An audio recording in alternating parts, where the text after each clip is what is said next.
Welcome back. I want to start today's episode asking you about a memory. Can you remember the time you got your first bike?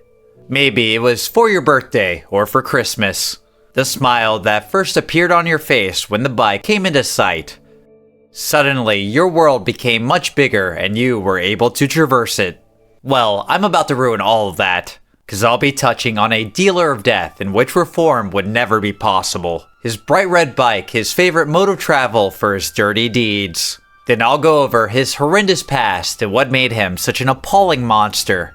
Next will be his tendency to manipulate his young victims into their untimely demise. After that, his arrest, though not until someone had already taken the fall for him. But that would not be the end of the killings. Find out what happens when they let him out of the asylum for being a perfect patient. Now come with me and delve into the shadows.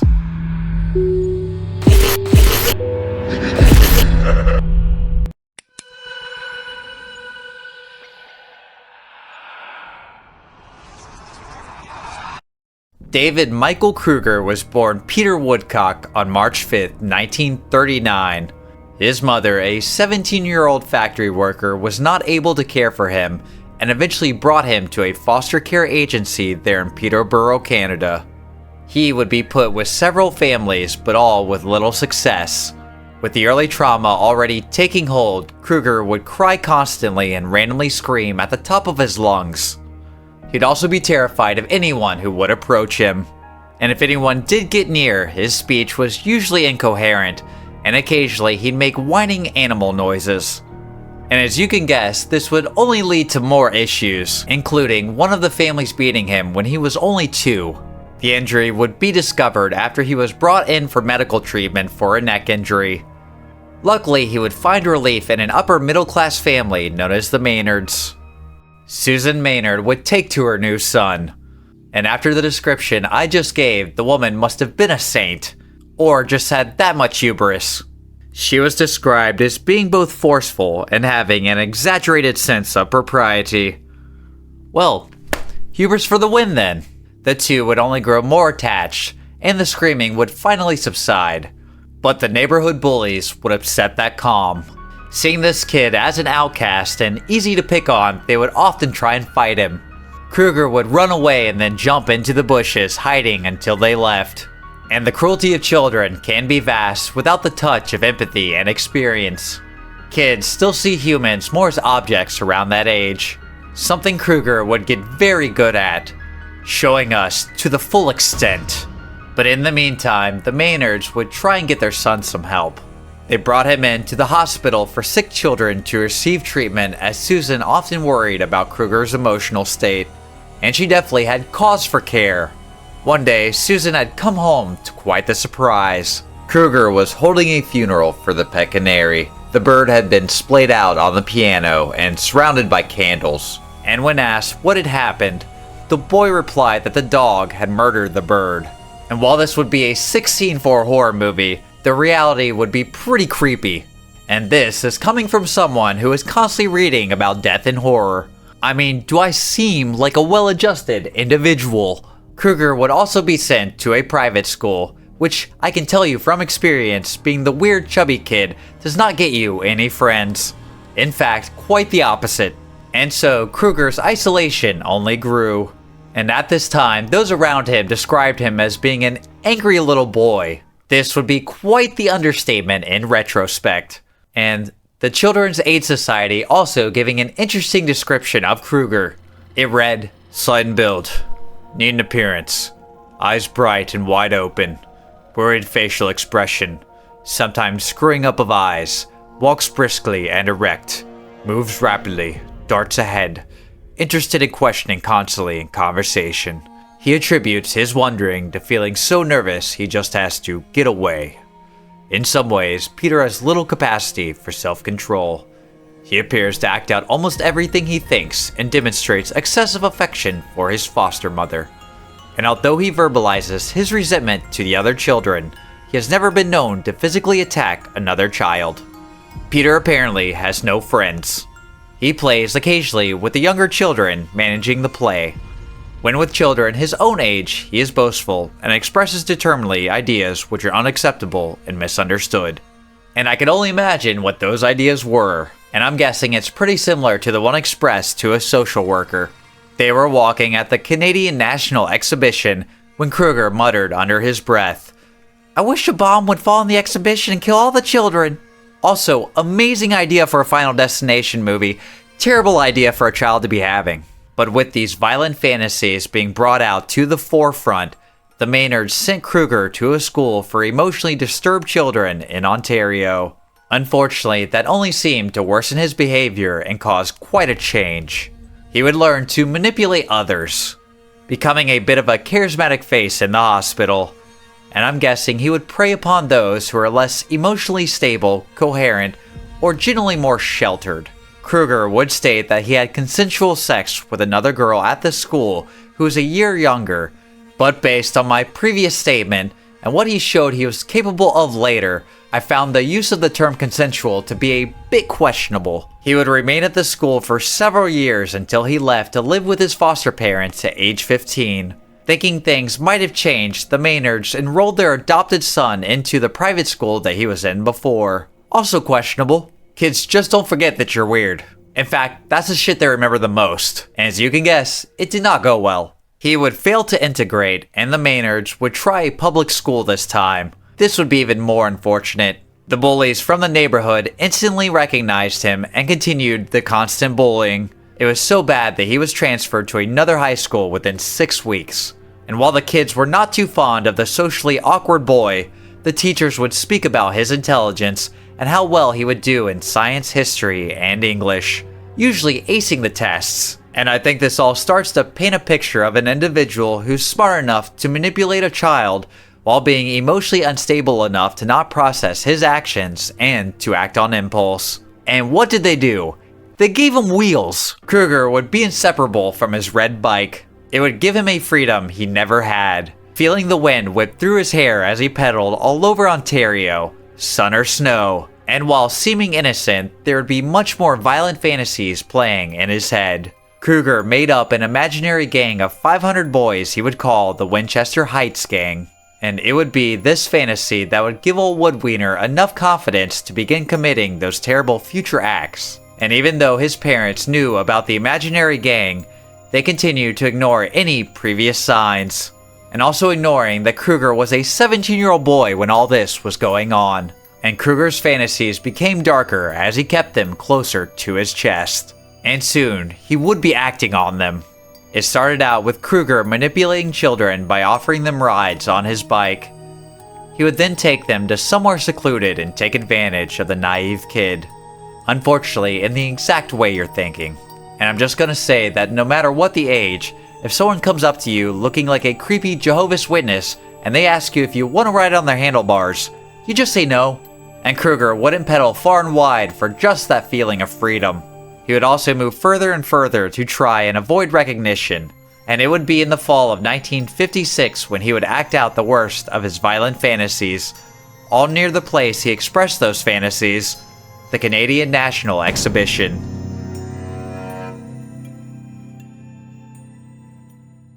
Seven-year-old Wayne Mallett had been excited to visit his grandma. He loved playing in her front yard with his 4 siblings. They didn't want to play though, they had wanted to see a movie. Wayne wanted to go, but they were old enough that it just wasn't cool to be seen with your younger brother. Wayne was hurt but tried to shrug it off and continued to play in the yard. And it started to get late when his mother Irene went out front to get Wayne. But he wasn't there. His father John tried to assuage Irene, telling her that Wayne must have left with his brothers to watch the movie. But when they returned without Wayne, the panic set in. Meanwhile, a security guard for the exhibition grounds was having a strange encounter with an awkward teenager. That same teen is the horn-rimmed homicidal maniac we all hate, David Krueger. He had asked the guard if he ever found a body in the bushes. Why no, the guard hadn't. Krueger then asked the guard what he would do if he found a body. The guard was dumbfounded. He could not believe what this creepy little shit was asking. But before he could respond, Krueger told the guard that he'd seen someone who looked just like him bolting away from the grounds. Then Krueger took off on his bike. Haha, Foolproof plan there, bud. And over 30 constables gathered to search the surrounding area. They would eventually find Wayne's body in a very telling place, the bushes, lured there from the nearby train tracks that he had wandered to. His body had been strangled and clothes removed and then redressed, but no signs of more intimate interactions. But the boy had 2 bite marks, a bit of a calling card for Krueger in the future. Also, shoving trash into the mouth of the boy to try and silence him. He had also defecated near the child, which I'm guessing is an act of humiliation. He also sprinkled coins around Wayne's body, which I'm not sure if you were thinking what I was thinking when I heard that. The dead were usually buried with treasure to pay their guide to the afterlife. That instantly sprung to mind. But as you would expect from this guy, it was way more lame. Just some loser trying to make a calling card. The police would begin to scan reports looking for runaway teenagers, their prime suspect. They would find that suspect hiding under the stairs of an apartment building, and not the suspect that you would expect. His name was Ron Moffat, a 14-year-old who had skipped school recently and was now hiding in hope to avoid his father's wrath. He had a plan though. He would continue working at the bowling alley, eating on the money he earned, and then saving up the rest. He would hide under the stairs until he was able to save enough to get away from his father, which is just tragic. And even more tragic with what would follow. The investigators had spoken to a shopkeeper who said Ron had been in the area. They had also found that he worked at the exhibition grounds over the summer. And with his sudden disappearance seeming to coincide perfectly with the death of Wayne Mallett, it just surely couldn't be a coincidence. It was a coincidence. Ron had been at the movies with his friends the night of the murder, catching a double feature. They had even helped the owner change out the lettering on the sign before they spent the night at one of their friends' house. Every moment accounted for, but this would not stop the police from pressing on Ron for a confession, all without his parents' presence. The police didn't bother notifying them, not until much later.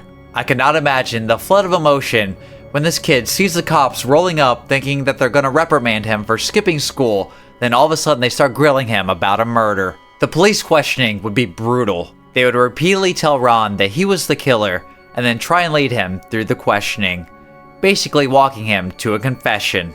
The kid was already in a messed up mental state of mind, and now he's dealing with this. And Ron would say, "If you're in that room for 4 or 5 hours, and you're without food or drink, you'll say anything to get out of that room, and to stop them from questioning you." And like we see in many of these cases, it doesn't matter how the police got their killer, it just matters that they got someone. Poor Ron eventually succumbed to the pressure and eventually forced out his false confession. The police made casts of Ron's teeth, trying to match the bite marks found at the scene. They would then bring him in for charges in the juvenile court. Ron pled not guilty, leaning on the multitude of witnesses who placed him at the movie theater during the murder. The defense would say that he snuck out of the movie theater, stole a bike, and rode it to the ground despite having balance issues, but also bumped into Wayne because of these balance issues, and then murdered him. I just can't. And with it being juvenile court, there would not be many to hear Ron out. The single judge presiding over the case had found the defense and the dental records evidence damning enough. And yeah, the records sent in by the dental experts shown that Ron's teeth were a perfect match. So we're going to use the term dental experts very lightly in this case. And Ron was found guilty. He was sent off for psychiatric evaluation and then was made to wait in the juvenile detention center while the axe of sentencing swayed overhead. But another murder would happen during this time that made the police realize that they had the wrong person. Which, yeah, and Ron would be released months later, going back to a family destroyed by neighborhood perception and stacking law bills. Just rough. And it's only gonna get more rough. Like Wayne, what happened on October 6th to Gary Morris all started with the movies. The 9-year-old Gary was having an awesome day. He went with his friend and saw the best movie, and then they got to go home and play. He and his friend would be playing outside in the crisp air, the warm sun illuminating the day. But a shadow would soon be silhouetted in the sun.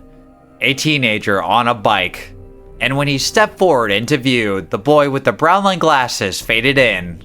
Gary seemed to like his new friend. I mean, he was riding around on a bike like that, so he had to be cool, right? And his day just got even better. His rad new friend asked if he wanted to go pigeon shooting down at the beach. How could Gary say no to that? And so Gary's friend watched him as he rode off on the teen's handlebars, not knowing this was the last time that he would be seeing him. Gary's body was found on the beach early the next morning, hidden in the bushes. He had been badly beaten. It also looks as if a weight was put upon him, leading to Gary no longer being able to breathe and eventually rupturing his liver. The weight suspiciously close to that of a teen, one with stupid-looking brow-lined glasses.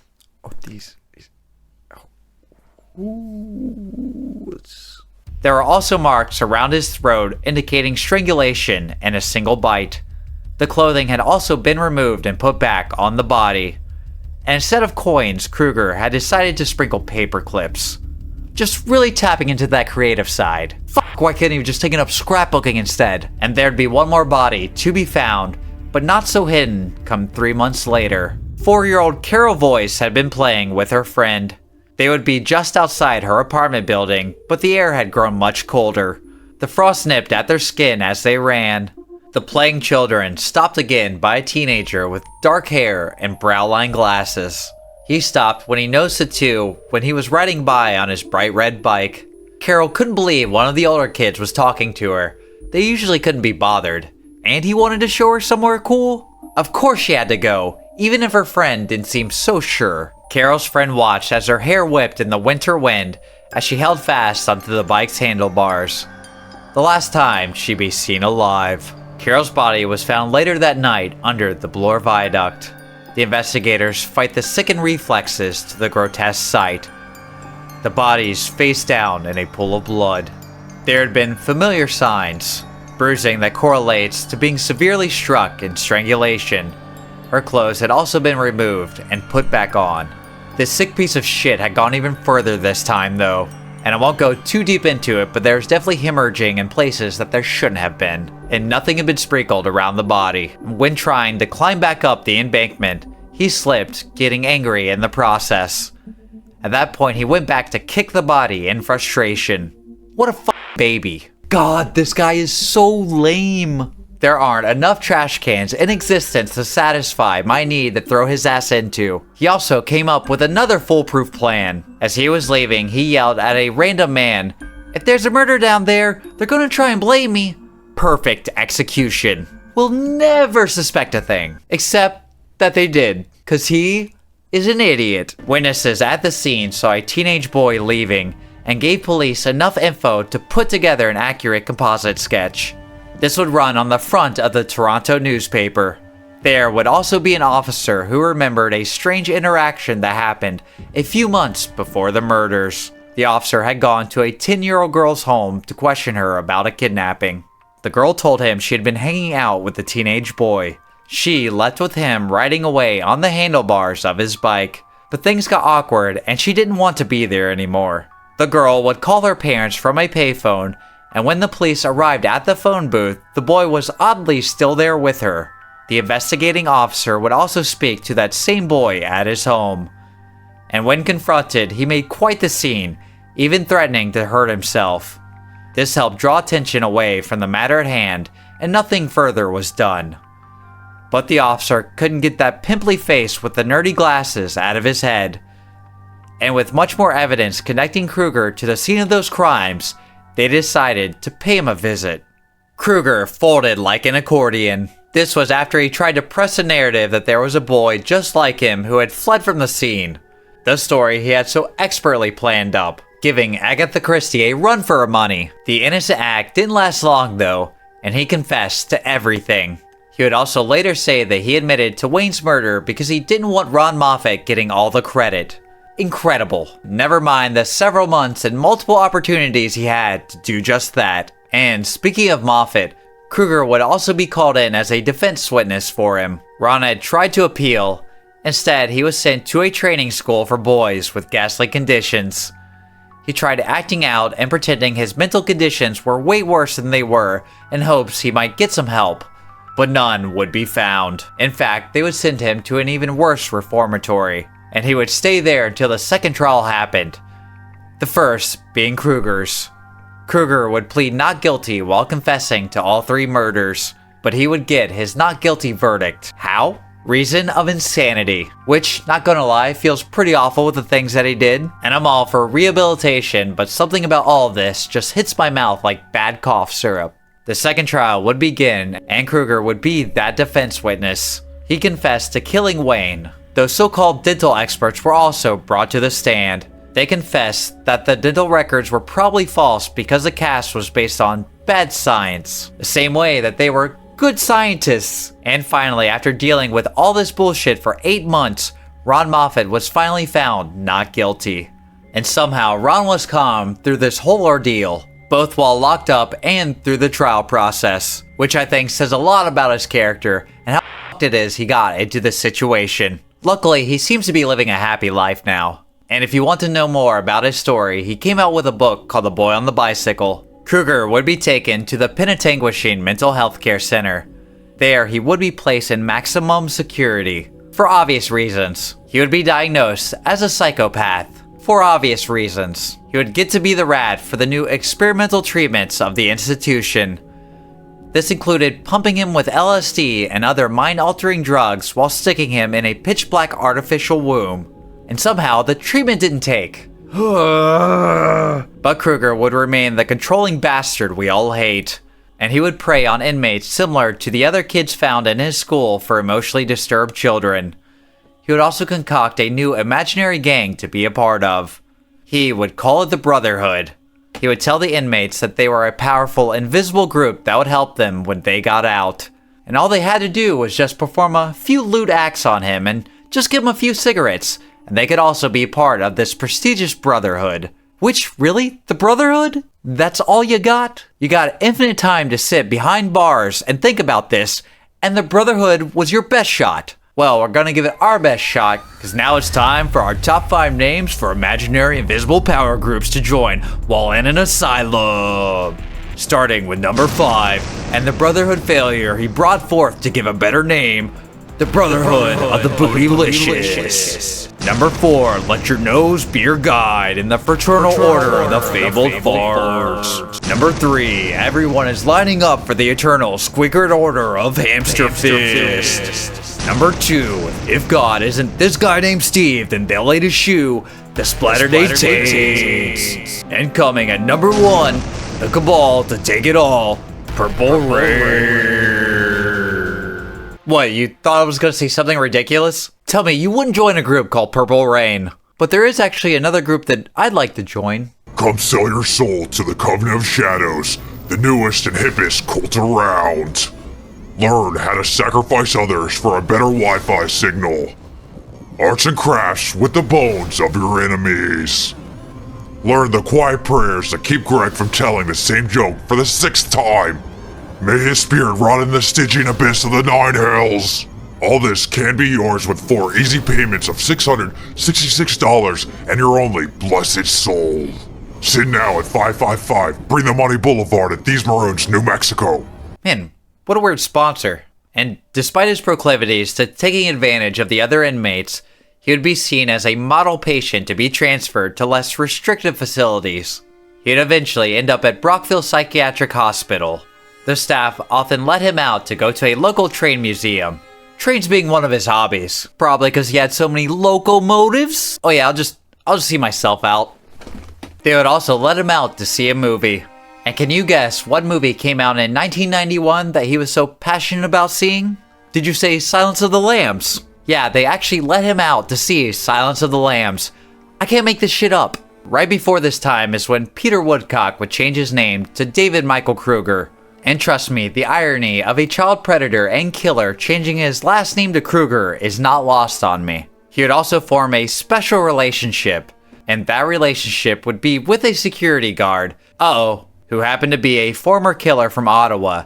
Oh no, and would take him out on a day pass on July 13th, 1991. Pull back! But before that, the security guard, Bruce Hamill, had to make a quick stop at the hardware store. There, he would pick up a wrench, hatchet, some knives, and a sleeping bag.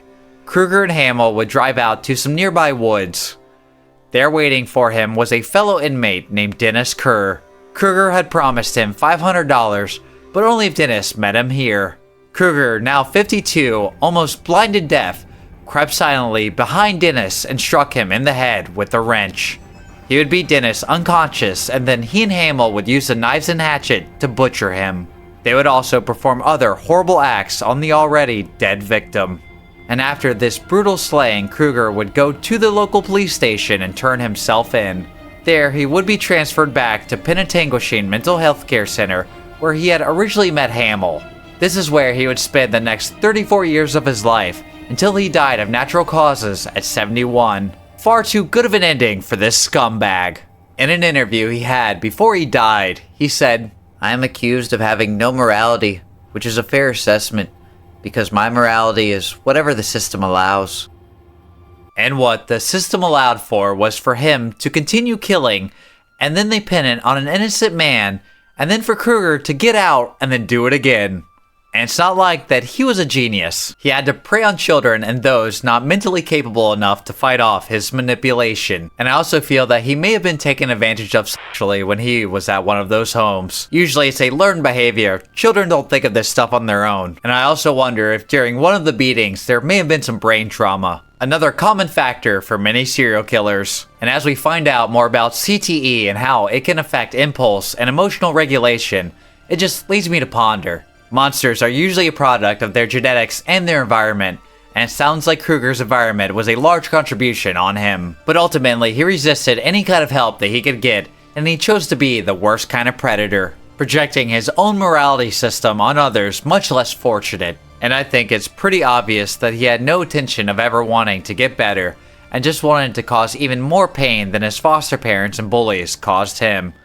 To feel some power and control, not realizing that just letting all that shit go is the ultimate revenge. What's worse than that person being so inconsequential that they don't even hold a place in your mind? To no longer have any lingering forbearance on your life. But this absolute trash could not help making his problems other people's. And it shows that no matter what the age, a monster can spring up in anyone. But now you watching, you're cool. Thank you for delving into the shadows with me today. Goodbye.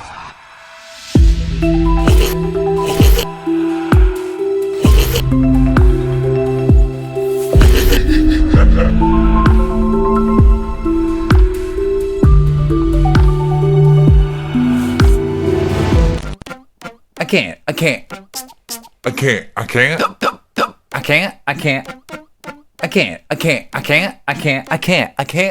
I can't.